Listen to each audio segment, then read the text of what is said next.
Hallelujah. Hosanna. Today's Palm Friday, or Palm Sunday. Well, it won't be. But we're recording on Palm Sunday. We are recording on Palm Sunday. We can let them in on that. Yeah. It's Palm Sunday. Leading up to Holy Week. The beginning of Holy Week. Mm-hmm. Which I feel like everything's tied together so much. It's been kind of crazy this year. From our first podcast on Easter to our ancient influencers with the man on the cross to my little blurb at church and announcements. Like, I feel like the research I did for the podcast fueled that. Yeah. And then that's what crossed my mind, actually, when I heard you. I was like, look at our girl go. I was like, that. And what I said for TV on work was like, it all came from that original research from the podcast. It's just been like your living experience. Yeah. You know, what you've gone through and what you've I think now, been able to do. The things that we learn here, the research we do, then we're looking it out in the world. And then we're like, oh, wait, we're applying it. I have something to say. Like, I have something to say. I know some stuff. Right. Which, I mean, it's not about knowing things, but...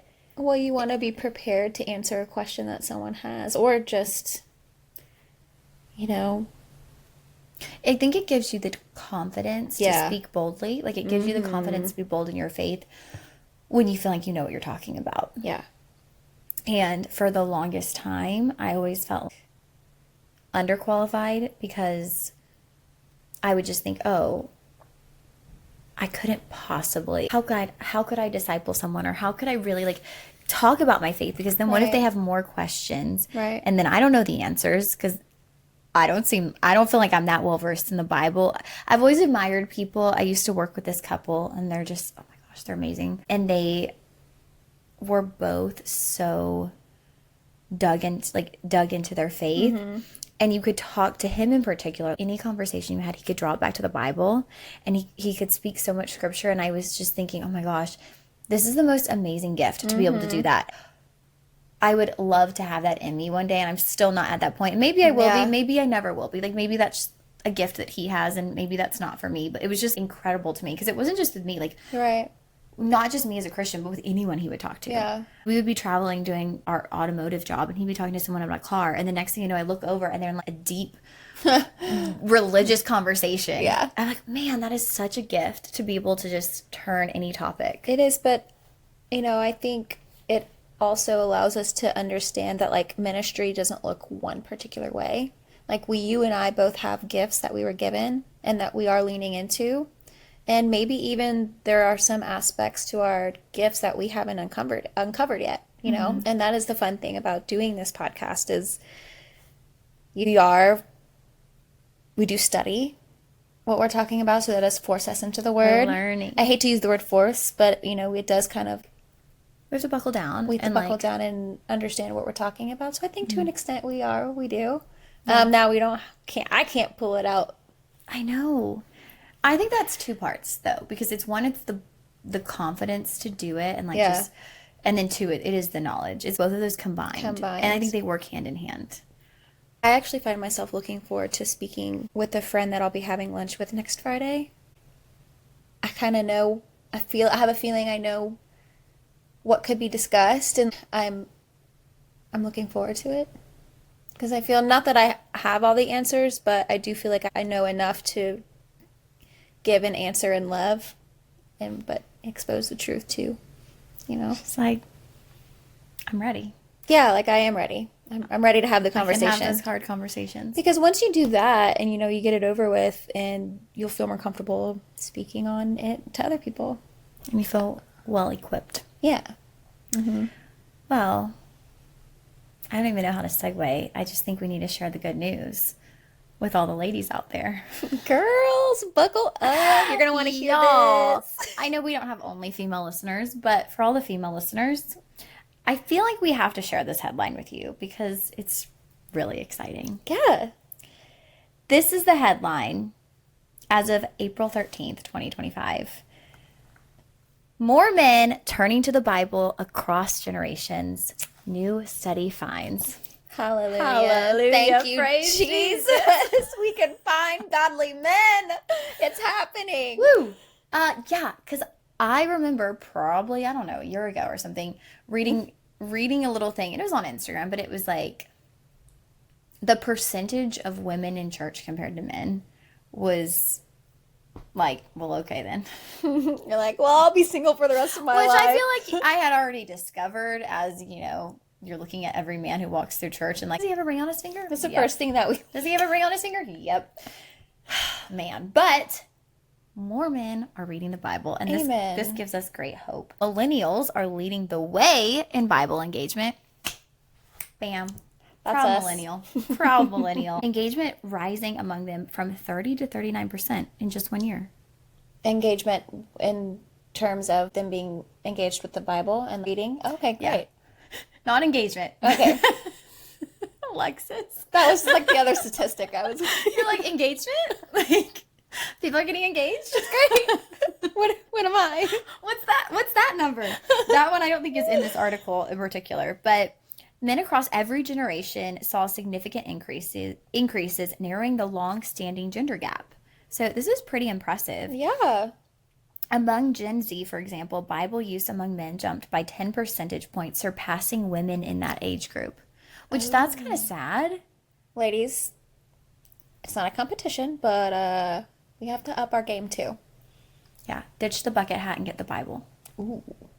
Sorry. You heard it here first. Sorry, hot take. I don't like bucket hats. I really don't. I'm sorry. Do you like bucket hats? I only have one, and it's a golf one. Okay. I think they can be really cute. Yeah. But I've seen some people with some really outrageous bucket hat looks, and I cannot get my head around it. So like there's a time and place for you Yeah. of when to wear it. Sometimes I'm and just like- some people just shouldn't. I think there's like a moment for it. Yeah. I feel like you could pull off a bucket hat, but that's also because you have a millennial style. Oh. Like I feel think like, I would only wear one like if I'm out on the boat or if I'm ever play golf, which I don't. I'm terrible at that sport. But like there's a time and a place for it. I'm not gonna go out wearing it for lunch. But to each his own. Everyone has their own sense of style. I'm not We're hating. not dogging. I'm just saying, if you have a bucket hat and you're not reading your Bible, Pick up the Bible and just trade one B for the other B. some hot topic discussions here today. I'm really going wild over here. The despising of bucket hats is being revealed. Sorry, you guys. I've got very strong opinions. But that's just a very... Well, it is good news. Yeah, that's know? a very... What's the word that I'm trying to think of? Hopeful message Like to inspiring. women out there. It Single is. Christian women. And Well, I mean,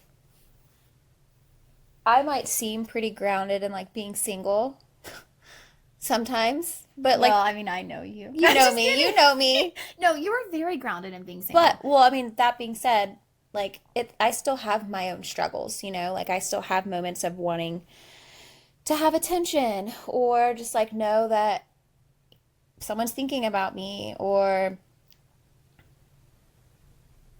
I have desires, that are hard to fill, but it is nice to know that there are men out there who are looking for the same thing and they have the same values and you just have to be patient. You do have a man, though. He lives with you. Jesus? Oh, my dog. I love him to death. You've got a big boy, and he'll snuggle you anytime you Got want. a big boy. Okay, now I have to stop. Now I have to stop. Okay, that was not okay. Anyways, I don't even know the song, but I just, yeah. You know it's what? not one you would be singing in church. Sometimes we can't help ourselves. We like to have some fun. Well, on that's here, just too. part of actually today's topic is culture. We're getting into a little pop culture. Yeah. Kind of. So everyone is used to today's culture, like American culture, pop culture, and I'm sure all of us at some point have been celebrity obsessed or, picked up the E magazine or, whatever it may be. We've all had a fascination with culture and we're influenced by culture. Oh, so much. And so today we kind of just wanted to dive into Christian culture and what it has looked like, what it looks like now, the really cool things we're seeing. Now it's really making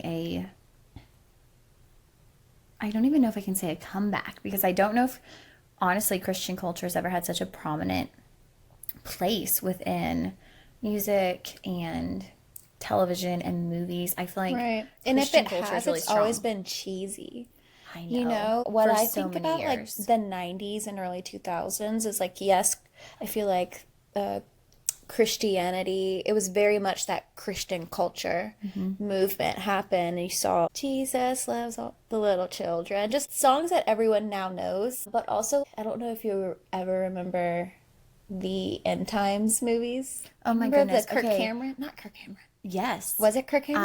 I love those movies Okay, though. yeah, about the rapture and stuff Yes. like that. Okay, yeah, I like love. But love those. Actually, we should have a marathon, I'm down. because I mean, the Left Behind series. Yes, the Lefty. That's exactly. Did you read the books? Yes. No, so I was too little at the time, I think, to read the books, and I've Okay, never gone back and read them. you But have to. I think we might have had the book on tapes when we went on road trips. Oh my gosh, how But I feel like now I fun. would go nuts to read those books, because I remember the movies so well. I was so Yeah. intrigued by it. Mm-hmm. That was probably the best Christian content at the time. I would have to say that that reached a And then, large of course, Passion of the audience. Christ. Passion of the Christ. Y'all, Everything that movie else, gets me every though, time. always did have like easy undertones. Yeah.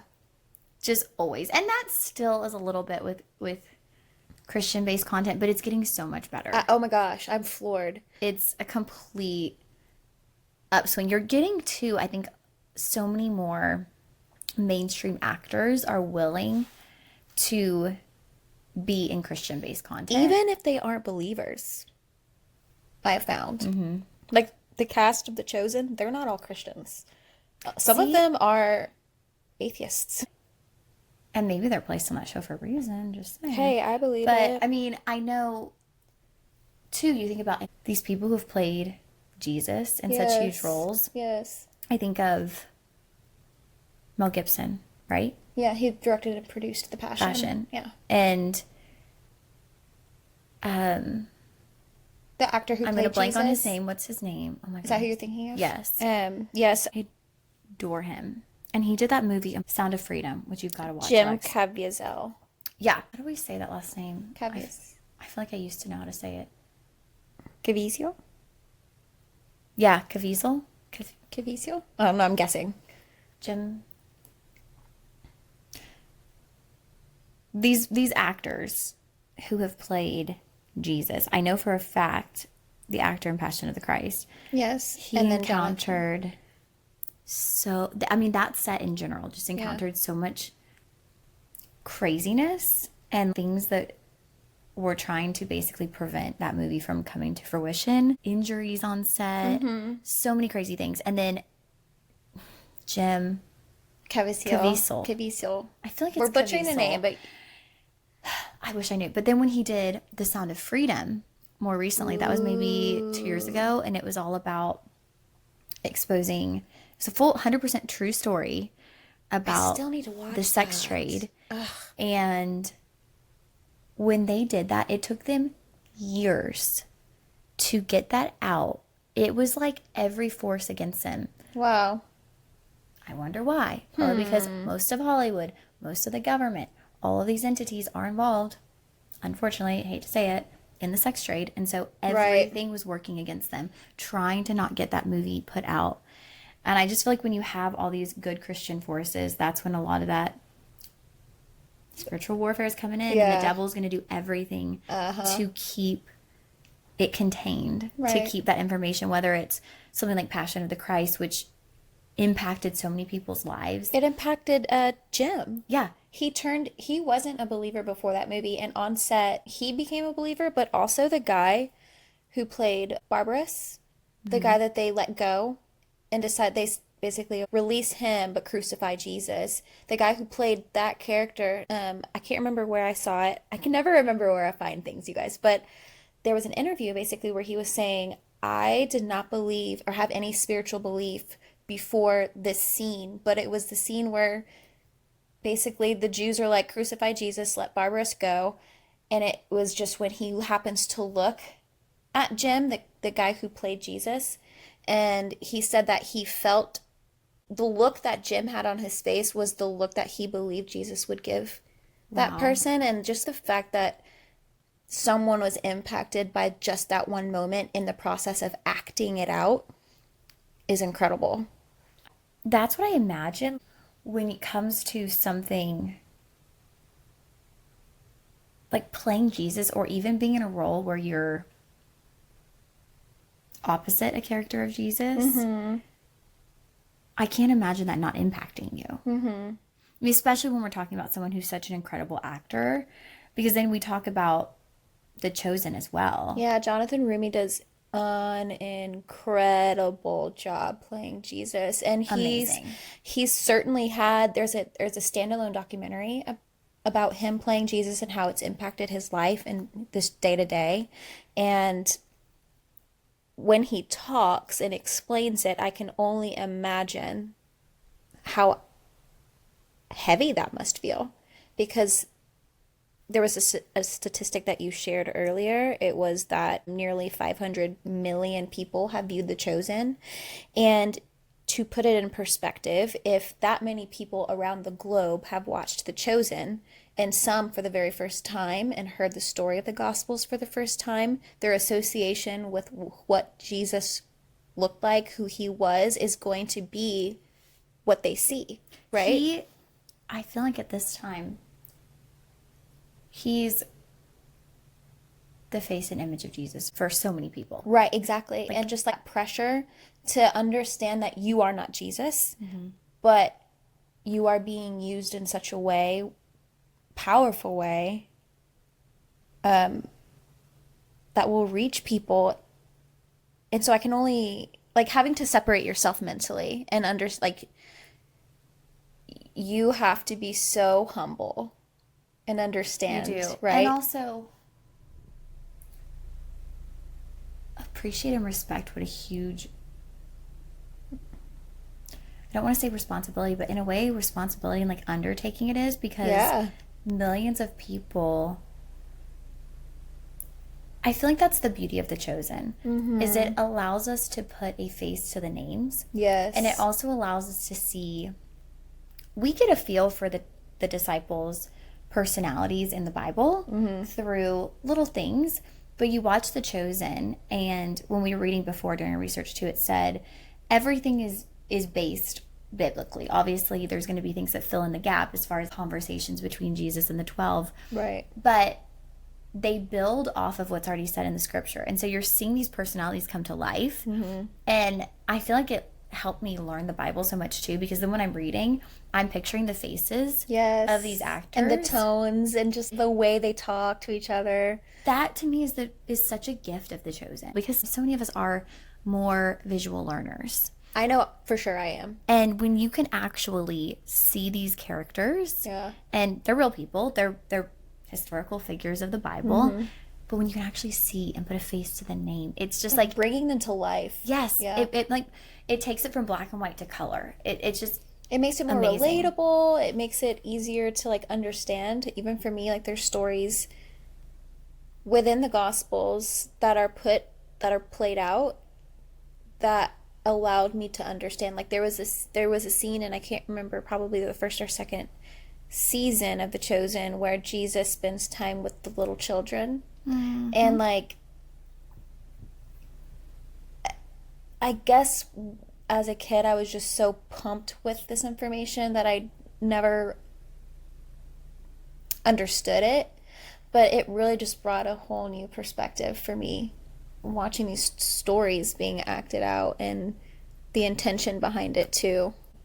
How Jesus was with innocent children, how he was with curious minds and playfulness, you know. Playfulness. And to, I always love, my favorite scenes when you see Jesus kind of joke. Yes, my favorite. I feel like when we read the Bible, sometimes we think of Jesus as being so serious. Yeah. But Jesus was a human. Yeah. I mean, it is God in human form. He was a human. So, yeah, he joked. Yeah. He had a personality. He wasn't just stiff up and down figure. Like, he was a human. He had a personality. He joked with his friends. He joked with the disciples. And so I love seeing that side of Jesus. It Yeah. makes it feel so personal. we're called to have a personal relationship with Jesus, but that really, Or you feel like he's like us. well, he's our, he is our friend, and it just very much is portrayed that way through the show, and that's why I love it so much. Is that I feel like I'm able to, like, if someone were to ask me who my favorite disciple was, I feel like I could answer that question. Right, because it's like you know them now. Yeah, that's what it feels We- like. We understand them. I don't know. It's so different. Yeah. But just aside from that, even, we're talking about the rise of Christian media. So The Chosen is now available on Amazon Prime, which is huge for The Chosen. We were reading before, this is going to allow it to reach so many more people, and also it's providing The Chosen with more funding to be able to do huge things. They were talking about the Times Square takeover and these things that The Chosen, which is essentially completely crowdfunded. Yeah. I remember watching The Chosen so, like, when it first came out, and you could only watch it on the app. Right. You would get the app, you would watch an episode, and then between every episode, it would say basically kind of you can pay it forward and like donate so that someone else around the world can watch The Chosen as well. Which is so cool. And I always loved that because I love that Dallas Jenkins never wanted to give up creative control. Yeah. Because I feel as soon as you go to somewhere big like Netflix or Amazon, It is a sacrifice most times. yeah, if they're gonna pay for production, then you might think they would have a big say, gatekeeping, or what you're That's allowed essentially to what say. comes with production and producers in general. Like, they're paying into the money. They're giving the money to the project, so they do feel entitled to a say in how it's produced. But Dallas does a really good job of. Well, he assured everyone in the video he did that Amazon is not getting any creative control over The Chosen. Right. This is a partnership that's obviously lucrative. It's going to allow them to reach billions. Like, yeah, the distribution way of the sooner. show. Right.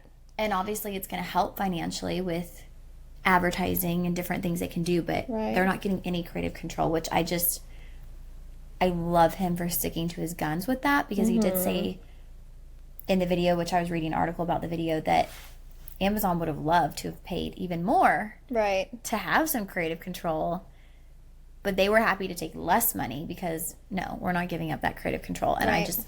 I love that. Yeah, don't water down the truth, because I think that's where a lot of times things like this can go wrong, is they fall for the money and the nice things that come with a bigger budget, but then the meat of it is just lost. It's watered down and it's not really authentic anymore. And I think that's the beauty of The Chosen. But also, when you were reading aloud the article, Dallas Jenkins and his production company, and that all those different individuals have a commitment to making this free to view for all people. Like, there are outlets where you might have to pay. Like, if you want to watch it on Amazon Prime before it's out on the app, you do have to pay to have a subscription, but ultimately the show's free, Right. for everyone to view. And after, it's a 90-day period on Amazon, and then it's free on the app. So Yeah. everyone will have free access to it. And already so many people, if you have an Amazon subscription, then you have Prime Video. So it's Right. included. So it's already free to so many people, and everyone will ultimately have free access, which is really amazing too. And then just thinking about the rise of shows in general, right? Because Amazon is also doing The House of David, which Y'all- I haven't watched yet. Oh my gosh, the season just ended. Is it one season? Like, is it a miniseries, or is it done? No, there's no way. Okay. There's no way. No, it leads up to the story of David and Goliath. But I have to imagine, with the title, The House of David, there's going to be seasons to come that explore David and his kingship, even the few years leading up to it. It's so good, y'all. I can't wait to watch it. That might need to be what I binge, my next binge show. Now that it's done, like the season 1's done, I could binge it. Seriously, I recommend binging it. I might watch it all over again too. Okay, I'm excited for that one. I can only imagine that's not a cheesy Christian show. Oh my gosh, no. I know. I had a feeling just from what I've seen. I'm like, yeah, that's a legit No, it's full-blown production show. I do love the Prophet Samuel is probably my favorite character, but I like that they stayed pretty biblically accurate. Now, of course, with all entertainment, there's fluff in there, right? But for the most part, they did a pretty good job. I really like that. That has me respecting Amazon Video, because I was telling you even before, the Mary movie on Yeah. Netflix, it honestly just rubbed me the wrong way. Yeah. It I watched it right before Christmas with my mom because it came out in December. It did. It came So out for Christmas. it we watched it together. I thought it would be, a little more biblical based. Obviously, there's always going to be fiction to these, like you were But just it was saying. a lot of fiction. It felt The whole story was. It just felt, I don't know, it almost felt disrespectful to me. It just felt so far extended and taking so much creative liberty to just create this whole background for Mary. right. And it was such a fantastical background too, over It the top. definitely seemed more like a show that was secularly based, but they wanted to have that like Christian component to it. It's Mother Mary. We love Mother Mary. You can't like We love Mother Mary. It just felt disrespectful to Mary. I don't know. I felt so off put by it. yeah, I would actually much rather preferred a more biblically accurate story that followed leading up to the birth of Jesus, which it did, but it was more it was about Mary. Like It was her it was her story, life. but it wasn't her story because they made it up. Well, right. You know what I mean? Too, I was just thinking, essentially in that movie, they were saying it as if Mary's mother, it was Was like the like Immaculate Conception too, or something. Or like, yeah, they did say which something like it was that. like, basically, it was as if the angel came to Mary's parents. They had been trying to have a child, and they said, "We'll give you a child, but she's got to go live in the temple." Right. That's a huge story to come up with. Couldn't we have just done something that was accurate to that period in history? That's what I would have preferred. Not some outrageous, because Like female temple place. Did that even happen? There's don't nothing know. in the Bible that says her going to a temple. and then just it's not like the whole scene where Mary and Joseph have baby Jesus and they're leaving the town because is it Herod that's like King searching for all the Herod. babies? And they're running out and they're hiding in this house and they come after them and Joseph has to like stab someone. And I was like, okay, this is just This is entertainment. this is like the Born Identity John Wick meets Mary and Joseph. This is getting out of hand. Come on. No. Just no. It frustrated me. It felt disrespectful. And I don't know. I guess to me, I'm wondering, Netflix personally seems less inclined to have Christian content because I'm and the thinking, things that they do have on, I feel like they mock. well, I'm thinking, do they have any Netflix originals that are Christian shows? Not that I know of. I don't think so. And I mean, if there is, I don't know about it. But also, Amazon Prime, most people don't know, but The Lord of the Rings is written by J.R.R. Tolkien, who was not a believer and then became a believer and based the story not only from historical events that were going on during that time and just English history in general, but there are a lot of themes that you can parallel to themes of the Bible. Battle versus good and evil, and just so I feel, and if you watch The Power of the Ring, at least I watched it right around the time that I was baptized last year is when I kind of started to really dive into it, and I pulled so much from the show. I was just able to be like, oh wow, that helped me in my faith. And so kudos to Prime, Amazon For honestly being open to all kinds of content, because when you Right. come down to it, Christians make up a huge amount of the population and we are Yes. craving good Christian content. right. Netflix, And- the other show I really remember them doing was The Messiah. It was canceled. I actually think it was taken off of Netflix. And the reasoning I was reading, part of it was that people felt that it was anti-Islamic propaganda. And that just irks me to my core because of how much anti-Christian propaganda is out there. The Olympics. Like how, but just any everyday show. Anything. You could turn on so many different shows and there are so many moments where they mock Christianity, and yet those shows aren't canceled. You But if have there's musical possibly artists mocking Christianity mocking all the time. and like very blatantly dressing up to be Satan. Well, this is all part of it. We won't go there right now. That's another episode, y'all. We will be doing an episode Don't get me on going. Hollywood in Get itself. me going because, man, There's a lot to uncover there. they have to do things in plain sight. That's part of the initiation. And we get called crazy whenever we see those things. But it's real. And we're like, oh my gosh, they're totally mocking Jesus, or they're mocking the Trinity, or they're mocking whatever. And then we get called crazy saying, oh, it's art. What do you mean this is an expression? It's like, no, straight up. No. And you deserve to be put in timeout.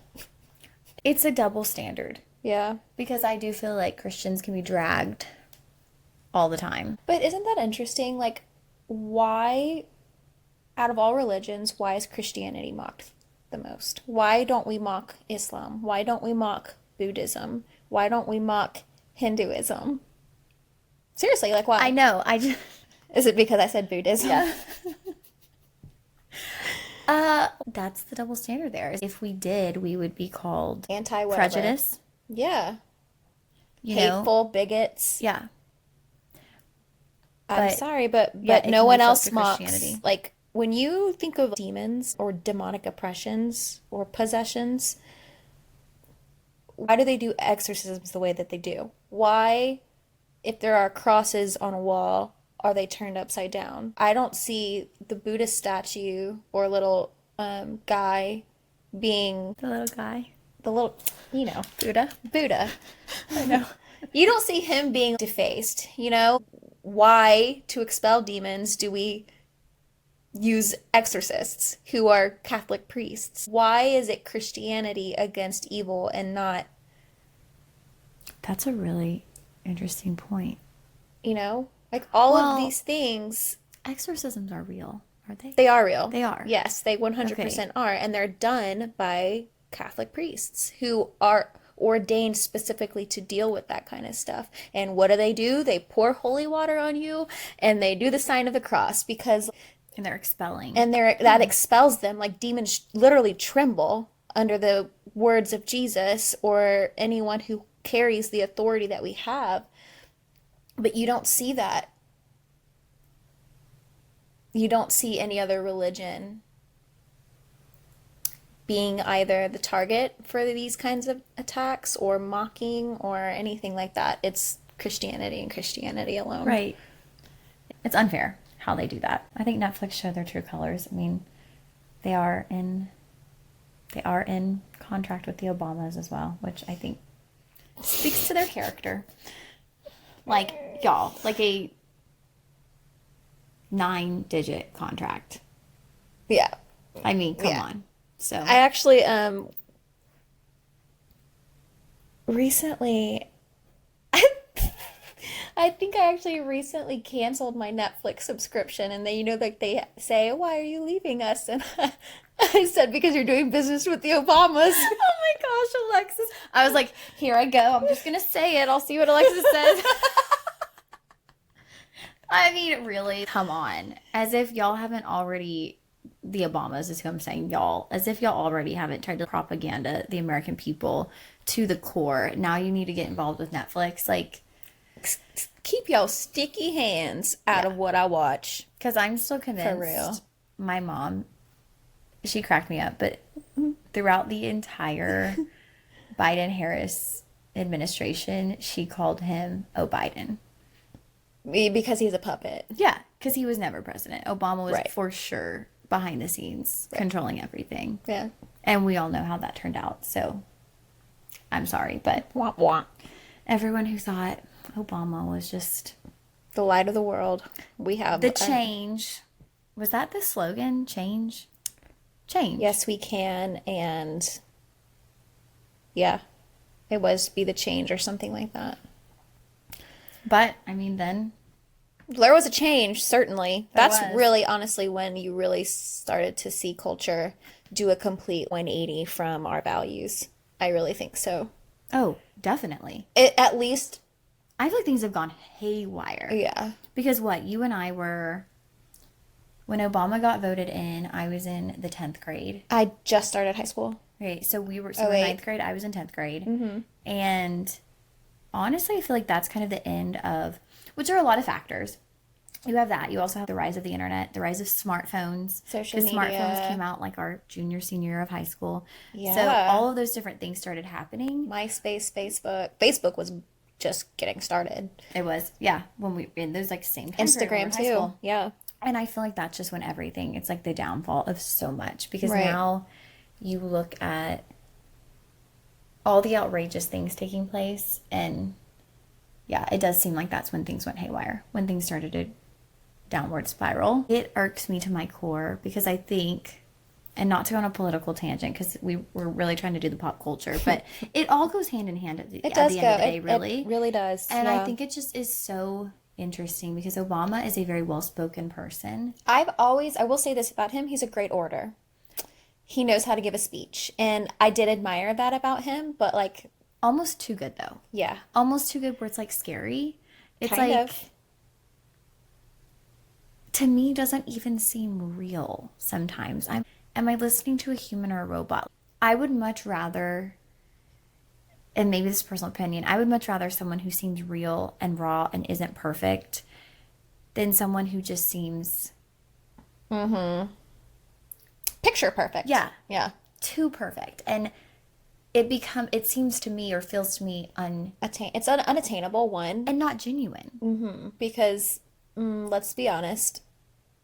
Well, one, as much as we love the person that's in office right now, and in the past, like other presidents, they all have their things. You know, they Yeah. all have their secrets. They all have things that they've done that the public doesn't know about. That when you look at them giving a pretty speech, it doesn't reflect who they really are and the things that they're doing. So you can be a pretty orator and a liar at the same time. Without a doubt.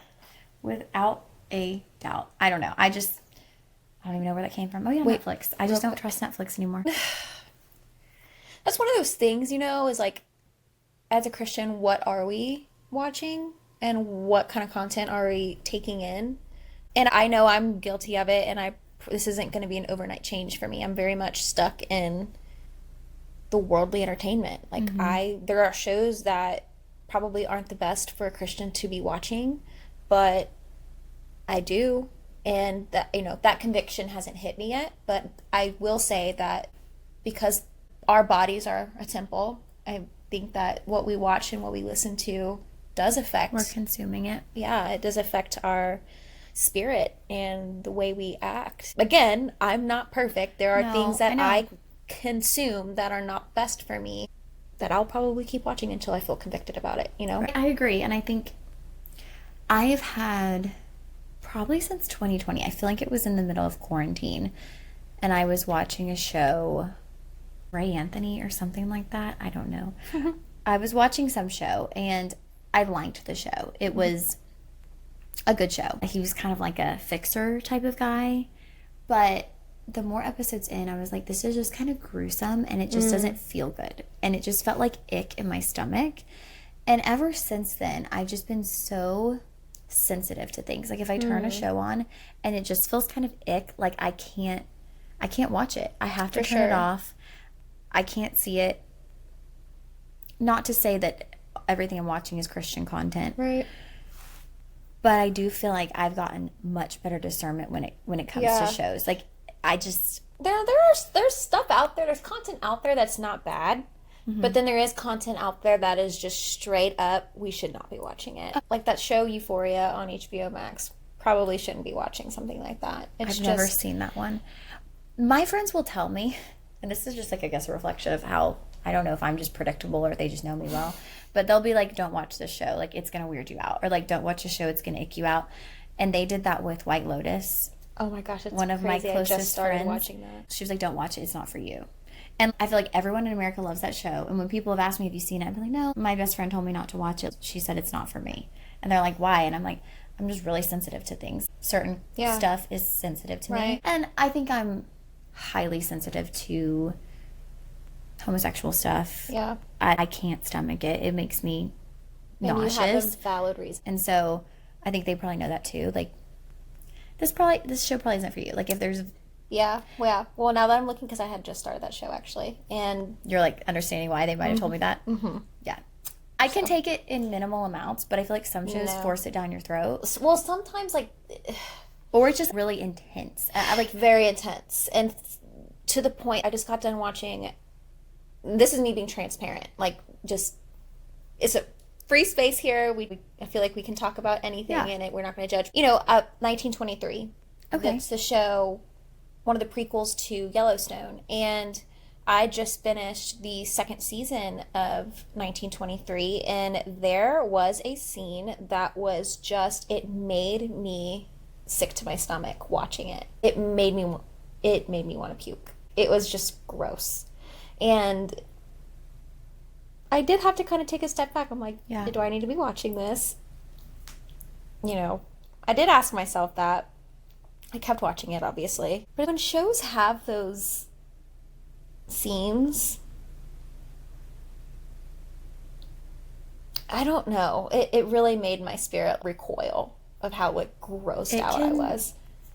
To me, it just like can ruin a show instantly. And I think the Taylor Sheridan universe, like that whole universe of shows, are incredible actors. Mm-hmm. He's an incredible writer. Mm-hmm. I remember watching Yellowstone, and I never even finished Yellowstone just because I felt like the episodes, like each individual episode felt so violent. Yeah. And just the violence and the blood, it was intense for me. And so I never even finished Yellowstone. I did a little bit of work on 1883 and got to do, because they filmed a lot of it in Fort Worth, and so I watched a little bit of that, not even much, because I just, as much as I think it's really great, his whole world of shows are really great. Like, production value is incredible, acting, directing, all of it, it's a little much for me. I was not always like this. I think it just depends on where you are in your walk with God, your spiritual journey. Like I said, I'm not convicted right now, but I might be 6 months later, and I might not watch the shows that listen, I watched Harry Potter. For the longest time, we weren't allowed. We weren't allowed to read the books. We weren't allowed to watch the TV show, the movies. But, as my younger siblings got older, my parents were like, okay, he's reading this, just let him read it and calm down, and he's not going to wreak havoc. And so we all started to read it, and I'll be honest, I love those movies. They're movies that they told a story. A lot of it is good versus evil, but I have since removed the books from my bookshelf. Wow. Because they were on the same bookshelf as my Bible and a lot of my spiritual books, and I kind of sat there. Actually, that was this past weekend. I was looking at my shelf. While I don't believe they're evil books, I don't think they need to be on the same shelf as the Word of God. You know what I mean? Yeah. So, again, it's conviction and when you feel it and where you are, Well, next to the Bible, I feel like I'm so funny with my Bible. If I'm traveling for work, I don't want to put anything on top of it. I don't want to put another book on top of it. If I set it on the desk, it's there, and then there's my planner, my other book, or whatever. I don't like to put any, that's okay, because it's like it's a cross, religious and it's relics. But I have these, my coworker had gotten me for Christmas these little pens that were they were clean, like dagnabbit or crud muffin. Instead of curse words, they were just those, and they were pens, and they had it on the pen. And I had unintentionally, without thinking, they were laying on top of my Bible, and I was like, now I'm about to get struck down by lightning up in here. I have to get them off my Bible. But just an example, things that we don't think are bad, but then. Well, when you said Harry Potter, though, too, I wouldn't think anything of it. I mean, yes, it's about witches and wizards, but here's the thing with that stuff is there is very much a side to witchcraft that is wrong and evil and bad and dark. I don't think that a book that's about that's just the universe and characters, because there very much is a story of good versus evil, right, and being good people. The main theme is love. Like, you know, like I don't think that it's witchcraft, but to each their own. Everyone thinks differently. You know what I mean? Think that's where it's hard, because at what point Right. we can't remove everything. It's kind of figuring out what works for you, and also like how is it affecting you. Correct. I mean, correct. I think one of my favorite shows to date, and I've watched it time and time again, is Sex and the City. Right. I mean, to me, that's a classic. Like, Yeah. if I'm ever in a hotel and I'm just passing through the channels and it's on like E or something, I can pop into any episode because I've Right. seen them all. Does that mean I'm going around like sleeping around with everyone? Right. No. Right. It's a show that I like, and I It's don't part feel like of our American culture. It is. Like it is. it's part of culture, Right. just like with Harry Potter, and I don't feel like it's compromising me, Right. who I Now- am, my values, my morals. And if it does, if that's something that does, if it triggers you or something, then maybe lay off. You know what I mean? But I'm not going to sit here and judge someone because they let their kids watch Harry Potter or they watch Right. Sex and the City on the DL over the weekend. I'm not judging you Yeah. because I watch Game of Thrones. You know what I mean? Like, I'm not judging you. what I think back to is this pastor, JP. He used to do the young adult ministry that I went to in Dallas for a long time, and he had said once, different things will trigger different people, Right. and it will come down to your sin life and what you're susceptible to. He said, you know, he can watch John Wick, this, that, or the other, you know, action movies with violence, and Right. that's not riling up anything in him. Right. It's Now- not making him stumble or anything like Right. that. Right. Someone who has had, though, maybe a issue with sexual things in the past, now Yes. that stuff might not rile them up, but then Right. a scene where things get steamy in a shower, Right. that might lead you to somewhere you maybe don't need to be. Right. Mentally. Right. It might lead you to do Well, things you shouldn't do. It's the same reason why I stopped drinking. I didn't stop drinking because I came back to my faith. I stopped drinking because it was the best decision for me. I had a problem and I was making really bad decisions.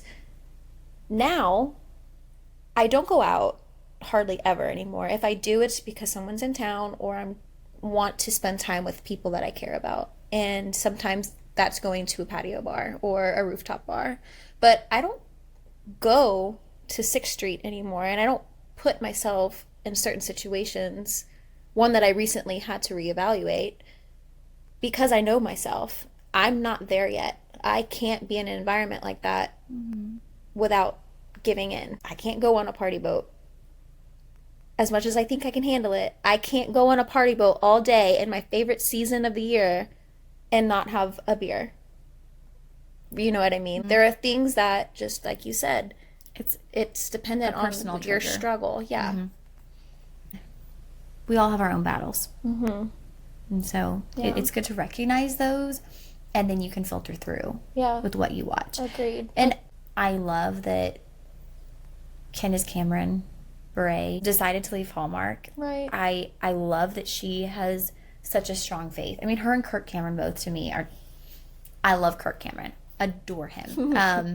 And Candace Cameron as well. And her taking a stance and leaving Hallmark, to me, so admirable. She's the queen of Christmas. People are going to follow her wherever. Yes. But so respectable. Yeah, it that really she is. was like, these aren't the values that I stand for. Right. And if y'all don't know this kind of backstory, just I'll give it brief.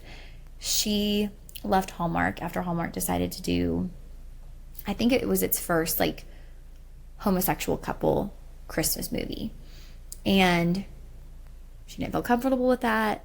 A lot of actors from Hallmark have moved and gone to Great American Family.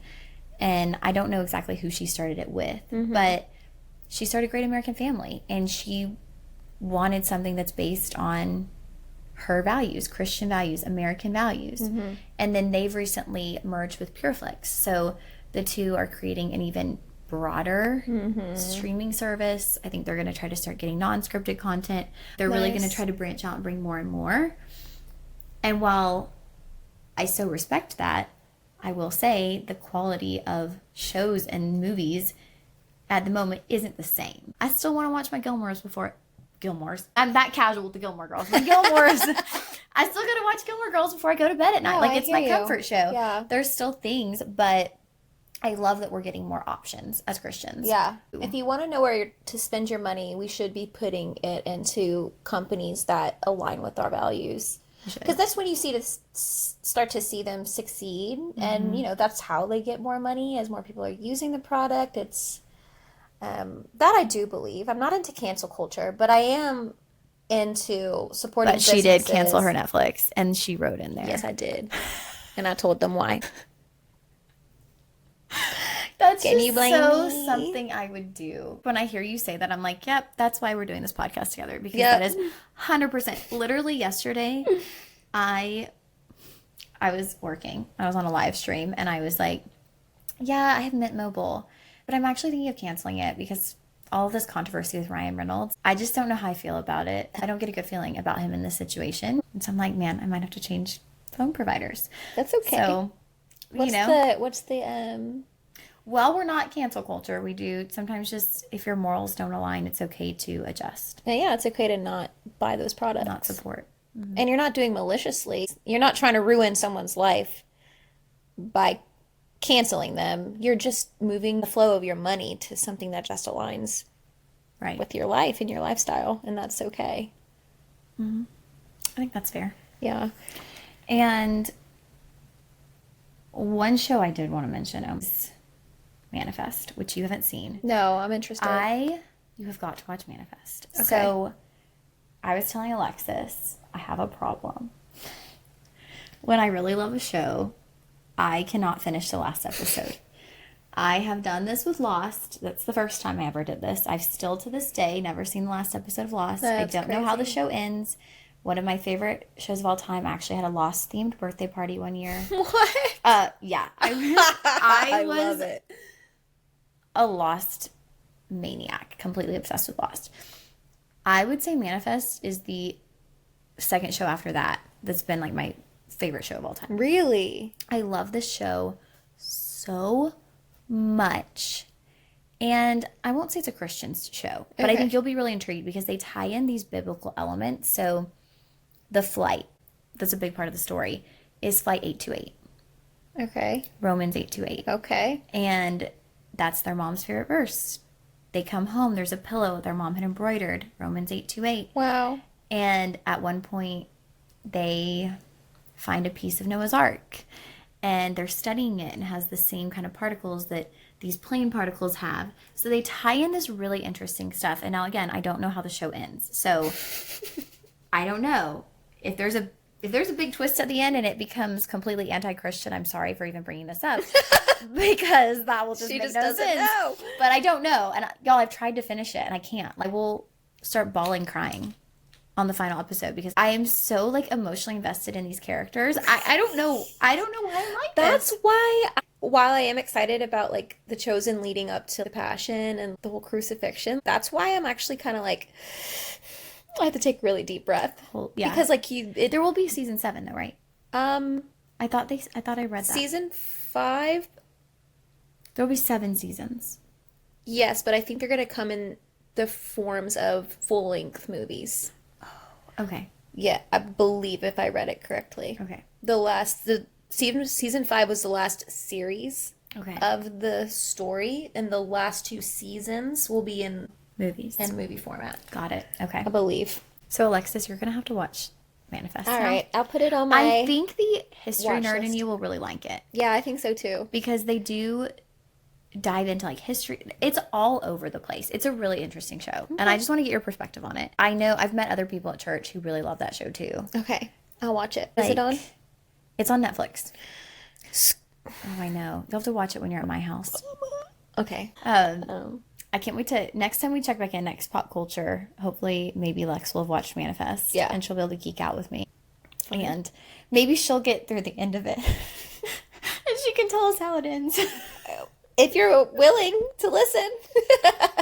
Okay. Well, we did a nice little deep dive into television, into movies. And I thought about something you said earlier in the beginning.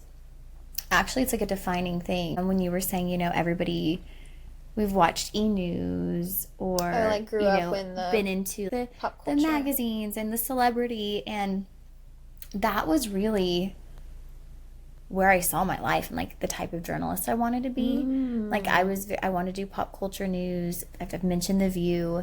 When I moved to Los Angeles right after college, I had interned the summer before my senior year at The Insider, which was a CBS show that would come on like right before Entertainment Tonight. And then one of the hosts, Michael Yo, he's a comedian, after I graduated, he had offered me a job to be his personal assistant.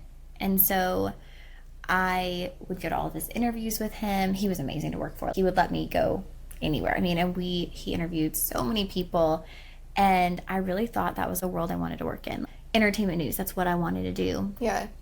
And I got to LA, and it was just so unfulfilling.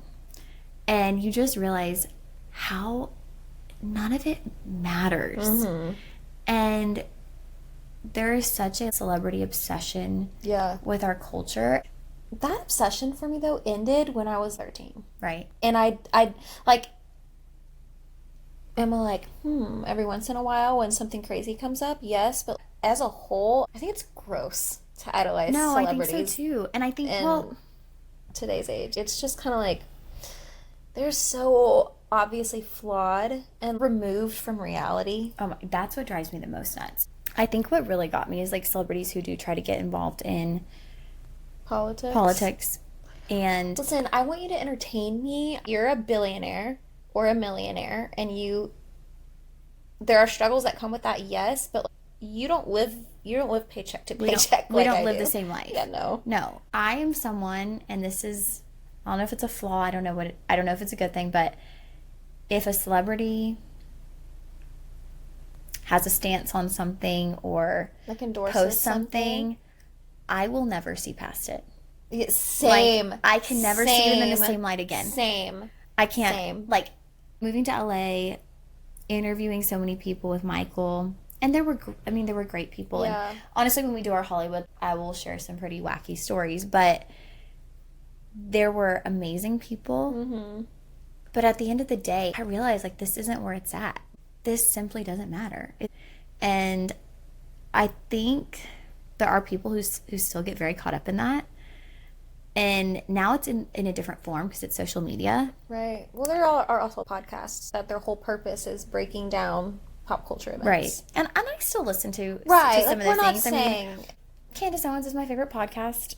She breaks down some pop culture. She does a little bit of everything. And when she does, I'm intrigued. I'm intrigued in the whole Ryan Reynolds, Jason Baldoni, Blake Lively. Like, I listen to it.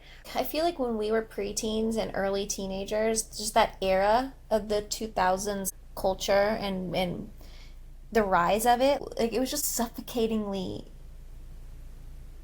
that's what our culture was, is that we idolized celebrities, we followed them day in, day out. That's probably why a lot of celebrities who are our age or maybe a little older are addicted to drugs or have gone down really dark paths, is because paparazzi was on them all the time and they had an image to uphold. And I don't think it's as bad as it was then, because then it was just everywhere you looked. I think now it's social media. Because like taking its place. Yeah because I think now people feel like they know their favorite celebrity because they can watch their Instagram stories. It's true, different now. True. I think the obsession is still there. I guess that's right. Like, if you're following them and watching all their stories and commenting and... Like, I think the obsession is definitely still there. It's just taken on a different form. It's not the tabloid magazines at the grocery store or the shows we used to watch. I know Entertainment Tonight is still on, E! News is still on, but people can get more info on Instagram. You know? Right. It's not. That's a good point. Prominent, it's just changed. As someone who, like, went and lived that life, I just kind of want everyone to know that's not where it's at. Like, sometimes I'm like, okay, maybe I should have stayed a little bit longer, like, for career opportunities. But I'm like, no. God never intended for me to be in that world. Well, he probably protected you from a lot of things that, just what that world exposes you to. Right. I'm sure we'll get into at another. No, but it's so true. I do think that was very likely protection. Like, that was a hedge of protection for you. Because it's a dark world. It is. It's a really dark world. Alrighty, guys. So that wraps up our pop culture. We ended on a dark note. Um, Not intentionally. to be continued. Yes. Hollywood exposed. Just kidding. But like maybe not kidding. I don't know. No, we ain't kidding. We're telling the truth. Don't get me going on Kanye West and the CIA. Sad, sad, sad. I feel like if I say the CIA too many times, our podcast is going to be banned or something. We don't want it to be banned, I know. but like CIA. MK Ultra. Okay, sorry. I won't go down the rabbit hole this time. Well, yeah, we will get there, just not this time. But I know last episode I shared my God wink, and Alexis has her God I do wink. have my God wink of this week. I'm going to try and condense it because when I shared it with you, I think I sent a total of a 10-minute voice memo. That's how we live. That's just how we share our stories with each other. So I was presented with an opportunity to attend a birthday party, and it was going to be on a party boat and lots of drinking. Initially, I had told myself, okay, you can go. You're strong. You can go. You're not going to get a drink or start drinking or whatever. You can be in that environment. Maybe you can be an example to someone, because that's just where my mind goes these days. And while that's not wrong, just in the sense that Jesus sat with sinners, so to go in that environment, if you are strong enough and have the strength, by all means, be an example. But we recently started community groups with our church, and the first one was this past week, and I had kind of brought up that I had the opportunity to be an example, share my testimony, and one of the gentlemen in the small groups kind of just said, you know, you can look at it that way, but you can also understand that there's power in your testimony through your strength and what you can say no to. And basically he was just saying, he's like, you don't have to go on that boat and refrain yourself from drinking to be an example to other people and for your testimony to shine. Where your testimony really hits is when you have the strength to say no to something. And he said, I just want you to know, don't feel like you have to put yourself in a position that you're not necessarily ready for. I took a lot from that, and it didn't hit me until the day after. I had some friends in town who were there when I said, yeah, I'll go on the party boat, like, you know, we'll have fun. And it wasn't until a day later that she had messaged me, and she said, look, Jose and I are very proud of you for where you are in your spiritual journey. You seem really resolved in it. We're proud of how dedicated you are to it. And she said, however, I just don't, and they're in their faith, but it's a growing faith. And so for her to say that meant a lot to me. But what she said after, she said, I'm not quite sure if this party boat is what you need to be doing. I have a little bit of anxiety thinking about you going on that boat, just knowing how far you've come and in terms of like sobriety. And I'm not perfect at sobriety, but you know, because it is important to me and I have been so strong in it, just the fact that she had the insight to see that, and the gentleman in our small groups to identify, okay, well, maybe she's thinking that, but that might not be the right way to think. Maybe I'll tell her this. And I'm very grateful for both of those perspectives, because had I not heard that, I did have like anxiety thinking about going on this boat, because again, I was like, well, what if I fall? What if I give in? What if I try this and that leads to... Well, I think too, if you went and you had a beer, having a beer would not be a horrible thing. I think what it would do is two things. One, it could lead to another, or it's with something me else. Yeah, right. Or it could lead to a sense of shame and guilt because you have come so far. Right. And that one beer might just make you feel like you threw it all away. Right. And I guess what I'm trying to shine light on is surrounding yourself with people who are going to push for what's best for you and not necessarily what you want to do is very important. And also listening to other people when they say, hey, probably not. And I'm just very grateful to have people, even if they didn't realize that that's what they did for me, they did. And I feel like I was probably protected in a sense of being in a situation that I wasn't quite ready for. And maybe there will be a day where I can get on a party boat with friends who still live that life and not feel like I have to engage and participate in order to feel welcome or myself or whatever, you know? So I do feel like I was either protected from something or just learning the lesson of listen to your peers, and especially when they come from a community that's there to support you in your spiritual walk. When I think of the person from your community group, they don't have anything to gain Yeah. from you going or not going. You know what I mean? I think he saw me struggle with Yeah. justifying it probably. And like, because I was like, well, yeah, I can like be an example for Jesus. It's the day before Easter, blah, blah, blah. Like, really optimistic about it. But then he had to provide the reality of the situation. The reality of the situation is you are technically in recovery. I mean, I don't call it that, but you are refraining from substance abuse. And the last step to that is relapse. So be honest with yourself. Are you strong enough to go? Or do you think that you will fall? And that's what he was saying. The strength that you have in your faith can sometimes be an even better testimony to some people. You can say no. Mm-hmm. And protect your peace. Protecting your peace, yeah. And That's also right. maintaining, like, I don't think me saying no was a reflection on my relationship with the people. No. It was just for me. But you know, and I think, because I even know you, I think if you had gone, I wouldn't be walking. Let me put it this way. I do think that if I were to go on a party boat the day before Easter, I would not be going to Easter Sunday the next day. I wouldn't even think that because I think you're stronger than you think. Maybe. But if you went and you had a drink, I know you. And I It would think eat me up. one drink, you would beat yourself up about it. Yes. I think you would feel like I've come so far and I threw it all away for what? That's how I, at least right now. And who knows, like in the future, you might get to a point where you